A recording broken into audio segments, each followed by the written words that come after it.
રાજકોટના નવા કલેક્ટર તરીકે ડોક્ટર ઓમ પ્રકાશે ચાર્જ સંભાળ્યો છે। તેઓ રાજકોટમાં અગાઉ પણ ફરજ બજાવી ચૂક્યા છે।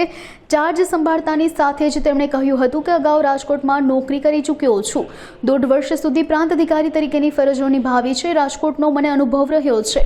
મને આશા છે કે તમામ અનુભવોનો મને કલેક્ટર તરીકે રાજકોટ જિલ્લાના વિકાસમાં કામ લાગશે। લોકોની પણ અપેક્ષાઓને પૂરી કરવા માટેના પ્રયાસો રહેશે। સૌથી પહેલા આપ તમામનો ધન્યવાદ। અને રાજકોટમાં આજે સોમવારના દિવસે વિદ્યુત રૂપે ચાર્જ ગ્રહણ કર્યું છે। હું અગાઉમાં પણ રાજકોટમાં રહી ચૂક્યો છું। લગભગ 1.5 વર્ષ મેં અહીંયા પ્રાંત અધિકારી રાજકોટ ગ્રામ્ય તરીકે નોકરી કરી છે। તો રાજકોટનો નાનો મોટો અનુભવ છે। અગાઉમાં પણ લગભગ શહેરના તમામ ડેપ્ટી કલેક્ટરના ચાર્જ ઉપર પણ કામ કર્યું છે। તો મને આશા છે કે આ તમામ અનુભવ અત્યારે કલેક્ટર તરીકે આ ડિસ્ટ્રિક્ટનો એડમિનિસ્ટ્રેશન કરવામાં મદદગાર થશે। આપણે રાજકોટની રિપોર્ટિંગ અને મીડિયાની એક્ટિવિઝમ બધાને ખબર છે।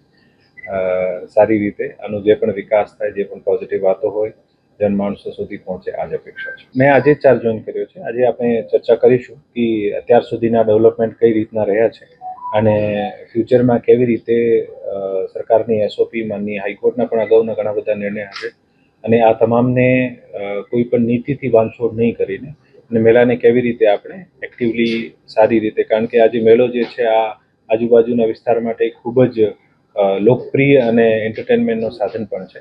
આપણે ડિસ્કશન કરીને આવી રીતે કોઈ એક નિષ્કર્ષ ઉપર આવીએ કે જેથી તમામની જે અપેક્ષાઓ છે આને પણ મહદઅંશે કેવી રીતે આપણે આવરી શકીએ છીએ અને એસઓપીનો પણ કેવી રીતે પાલન થાય। જે પણ ડિસિઝન મેકિંગમાં જે પણ કન્સલ્ટન્ટ સ્ટેક હોલ્ડર્સની જરૂર પડશે, આ તમામને જે જરૂર પડશે તો ચોક્કસ બોલાવવામાં આવશે।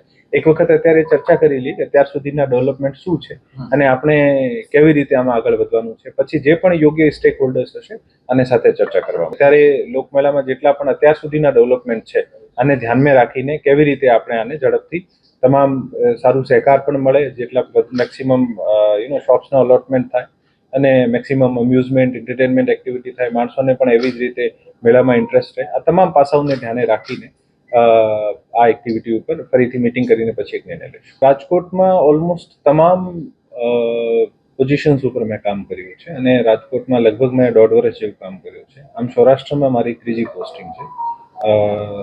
રાજકોટમાં લગભગ દરેક સેક્ટરમાં ખૂબ જ પોટેન્શિયલ છે અને આપણે દરેક સેક્ટરમાં કેવી રીતે આસ્પેક્ટ જે છે આમાં ઇમ્પ્રુવમેન્ટ લાવી શકાય। ખાસ કરીને જે છેવાડાના માણસો છે, આપણા ગામડાના માણસો છે, જે વંચિત છે, જે ખરેખર જેને વધારે જરૂર છે સરકારના અટેન્શનની, સરકારના ધ્યાનની, આ તમામ આસ્પેક્ટ ઉપર આપણે કામ કરીશું।